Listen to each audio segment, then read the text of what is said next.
We are at a undisclosed location here in Utah, and we are. What is your official title? So my official title right now is I'm the senior enlisted leader for the 34th Fighter Squadron.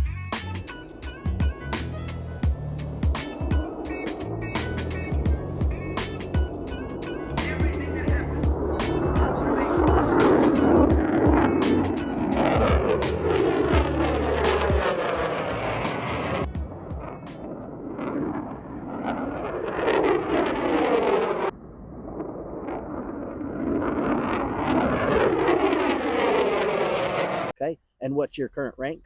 I'm a Master Sergeant, E7 in the area, United States Air Force.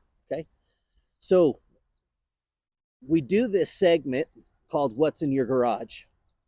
Guillermo and I we're friends. He's working down at our shop with us, but I really thought that his story and the things that he does is super unique. Now, it's not going to be like what we have done in other What's in Your Garage videos. Actually, you can kind of see what's in his garage right there, but also what's in Guillermo's garage is something that no one else that I can ever record has in their garage, but it's more of a work garage. Yeah. It's definitely more of a work garage. Yeah. So the F-35 is our newest 5th gen fighter, and the 34th Fighter Squadron is actually an F-35 squadron. So I get to work around the personnel that are in and around those aircraft every day, which is pretty cool. That is really cool, actually. Or rad. Yeah, no, oh yeah, there you go. Actually, you started out the rad counter for this video. There you go. And I kind of blurred out the background because the undisclosed location that we're actually at, it's not top secret, but it's sensitive. Yeah. Right? Yep. But not only do you work with F-35s, some of the things that I'd like to talk about as well is your role in the military. You've seen combat. I have. And I just want to kind of get into different stories about life. And every perspective is unique, and I think mine is a little bit different. Yeah. So originally I'm from northern New Mexico, a little town called Las Vegas, New Mexico. We're the original Las Vegas, not the popular one. What happens in our Vegas doesn't stay there because everyone will find out. It's a small town. Everyone knows. Yeah, everyone knows everyone's business there. I went to talk to my parents, and then they were kind of pointing me down different paths, and I talked to my grandparents. My grandparents are both retired from the Army National Guard in New Mexico. So they were like, have you ever thought of the military? And I said, nope. And they were like, check it out. You make it 20 years, you get a paycheck for the rest of your life. In the military now, how long? I'm going on 20 years. Yeah. This will be my last official year in the military. I'll be clicking the button and moving back to New Mexico. And so I went off and enlisted in the Army at first. And come to find out, you know those stories about crooked recruiters? Mm-hmm. I had one of those guys. I do. I understand that. Yeah, this guy was wild, man. But kind of pointed me down the path of the Air Force afterward. When I realized what was going on, I got signed up for a job that I hadn't really signed up for. I signed up to be an MP. When I got home and showed my grandparents my contract, I was like, I did it. And they were like, what is a field artillery weapons specialist? And I said, I don't know. You tell me. They were like, that's what you are. So long story short, joined the Air Force 2005. I hit my first deployment to Baghdad in 2006. At Baghdad, I was a rear gunner on convoy duty. We were part of a police transition team. So what does a rear gunner do? So my main responsibility was just taking care of the convoy that we were on. As a rear gunner, we prevent any threats coming up from the absolute weakest spot on a formation, which is the rear. And we just ensure that nothing happens to our guys out there. It's like that, a lot of guerrilla warfare. We get occasional pop shots, but for the most part, what we were seeing out there was individuals who just weren't paying attention to the signs that the military was in the area. And then when they started paying attention, they had a 50 cal barrel pointed at their face. So they kind of caught them by surprise. That's what the rear gunner was shooting, was a 50 cal? Yeah, Mahdi's M2. Goodness. Yes, sir. So yeah, we went through that, hit that first deployment, come back from Baghdad. We lost a really good friend out there. His name was Lee Bernard Chavis. That was a tough time for the unit to deal with loss like that. But I mean, his memory lives on even to this day. We got back. At that point, I was young, again, full of myself, so I attended airborne school. did the pre-ranger tryouts. I was trying to go to ranger school, wasn't able to do that just based off of timelines. And then right back again, we went to Baghdad in 07 to 08. So the second time we were on what was called the TSE, a tactical security element. So the first time we were there, we were doing convoys out to police stations and then training up local police to kind of take over the policing for themselves, community policing and stuff like that. The second time we were there as a security element for intelligence gatherers, if you will. So these guys would go out, they'd have source meets, they meet up with individuals in the local community that would give them tips on explosive factories, IED factories, currency issues that were going on, people kind of funneling money through there. So we would go out and just give security to those guys. How many times have you been deployed? 6. Well, I consider one a half a deployment, but I was down on a deployment to Honduras. That was a drug interdiction mission that got cut short. My dog landed up dying. Oh, dang. Yeah, that was So, tough. Yeah, no, that would be 6 deployments. That seems like a lot. I don't know. I mean, just for the time that I came in, the time that we were in, it just seemed like the norm, honestly. There was nothing special or outstanding about what I did. I was doing what everyone else was doing at the time. It was just the time that we were in. What are some of the experiences that you had deployed that has dramatically changed your outlook on life? Oh, that's a tough one, man. And if there's anything you don't feel comfortable talking about, that's fine too. Just let me know. Yeah. It's just, I guess I've never really thought about specific experiences that kind of shaped where I'm at right now. I know losing Chavis in Baghdad was pretty hard on us all. I mean, it's one of those things where you know this individual, you're around them day in, day out, and then all of a sudden they're not there no more. And in the mentality that you're having while you're out there is it's honestly better to be judged by 12 than carried by 6. I saw a lot of stuff out there with a lot of people from different backgrounds. There comes the boys, they're coming back.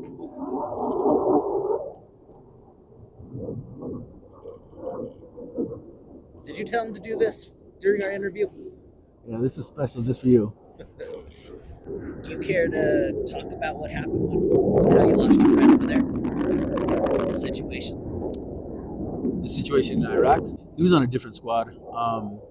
One of the TTPs, the tactic and technique and procedures that they were doing at the time that was kind of new to us was they were setting out dummy IEDs for us to be able to spot them, and then what they were doing is they would know kind of more or less how we would set up in our positions, and he was actually taken out by a sniper. Oh dang! Yeah, he was a lead turret gunner at the time, and he was taken out by a sniper. Afghanistan was a pretty intense deployment that happened around the 2010 timeframe. That I was a K9 handler at that point in time. Explosive detector dog. I landed up going over. I was attached to the 101st Infantry Division, and then the 10th Mountain Division, and we were doing dismounted patrols at that time, just going through, kind of doing presence patrols and stuff.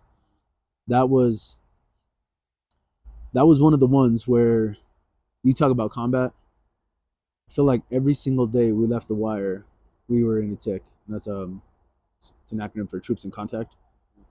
And that felt like every single day.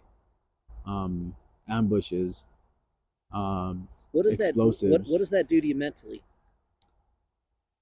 You know, at the time, I didn't think it did anything. At the time, I had a switch. It was all about getting back to my family. My wife was pregnant at the time that I initially deployed. My daughter ended up being born while I was out there, my oldest. And yeah, at the time, you know, you shut it off. You shut off everything around you, and you do what you got to do. I'm not saying you get complacent, but you definitely go through the motions to get you and your team back safely. I don't know. You go through these things young, and you think you're invincible, and then you realize that you're not.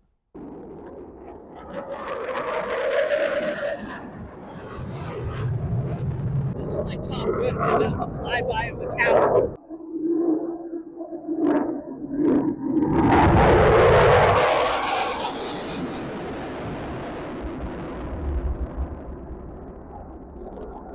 we were in Afghanistan, and I was leading a patrol as a canine handler out in front, and I had a metal detector guy with me. We're kind of going through up and down and whatever, and we take contact. While we take contact, everyone kind of ducks for cover. We start returning fire. I had a dog at the time who was extremely gunfire aggressive. So what that means is anytime rounds were popping off, if this dog wasn't distracted by his toy or by a muzzle, he was going full force at whatever was making that sound. Damn. Which turned out to be a 240 gunner right next to me. And so 240 gunner lays down, I lay down, I throw the Kong, which is the dog's toy. He reaches it, grabs it, and starts chewing on it. So we're good. We're laying down fire, cover fire for the rest of our guys to kind of get in formation and stuff. While this is going on, apparently my dog decided that his Kong wasn't good enough at the moment, and he went full force and pinned the 240 gunner's hand to his actual weapon. And so he's like biting on it. I have to go up to this dog. I get him off. I pull him back, and the guy is screaming. Obviously, he just got his hand mauled by a military working dog. So I was able to muzzle my dog. I got him under control, and he's there like yelling. Well, we're in these grape rows. But our medic was probably about 5 grape rows back, and he was screaming. Someone thought he had gotten hit. He had gotten shot. Yeah. So they started yelling for the medic. The medic, this dude, balls is still, middle of a firefight. He's ducking, dodging, diving, doing all the 5Ds you could possibly do not to get hit himself. Finally makes it to the front. He's like, hey, where you hit? Where you hit? And the guy's like, I'm not hit. I got bit by a dog. Medic slaps him in the head, bow, on the helmet. He said, get back on your gun and get in the fight. He said, because if not, I'm going to shoot you myself. And so this poor guy who just got mauled by a military working dog is now back in the fight with a busted hand. And once the fight was done, we're walking back, and he's like, don't even talk to me until we get back. The medic kept trying to like, don't talk to me until we get back. What has the military taught you for your life? Oh, man. The military has taught me a lot. Learning how to accept people for who they are, even though they're different, has been huge. What would you tell your 9-year-old self? 9-year-old self. You can do anything you want to. Anything you want to. It's funny, Raina and I were having this conversation the other day, and it's wild to me because you can do this. You can become a lawyer. You can become a doctor. You can become an engineer. You can become a fighter pilot. You can become anything you want to do. So just, I don't know. You can do anything you want to do. What is one piece of advice that you want to give the people watching the video? One piece of advice. Your number one best piece of advice in life. The number one piece of advice I give in the military to subordinates coming up is I've learned more from bad leaders than I have from good ones. I've learned what not to do, how not to treat people, how not to talk to people, where you will learn good things from good ones, but you will learn more important lessons from bad ones. So you may be in a situation where you get a bad leader, take it in, because that's going to be a learning, that's going to be an opportunity for you to learn how not to treat people, things not to do, how to give credit where credit is due and take the blame, because ultimately you're the leader. And a lot of people don't do that these days. A lot of people are quick to point a finger, but as a leader, the people underneath you are your responsibility. So if they mess up, you mess up, and you gotta own that. You gotta own the faults, and you gotta give out the credit. That's fair. I like that a lot. Thank you for what you've done and for our freedom in this country. Yeah, of course. Everything that happens is motivation. You and I were talking about you and your wife wanting to possibly do a YouTube channel for something that you're going to be doing in New Mexico when you retire. My wife and I have been exploring the idea of doing a barndominium channel, because that's kind of the direction we're headed right now. Yeah, no, I think that'd be rad.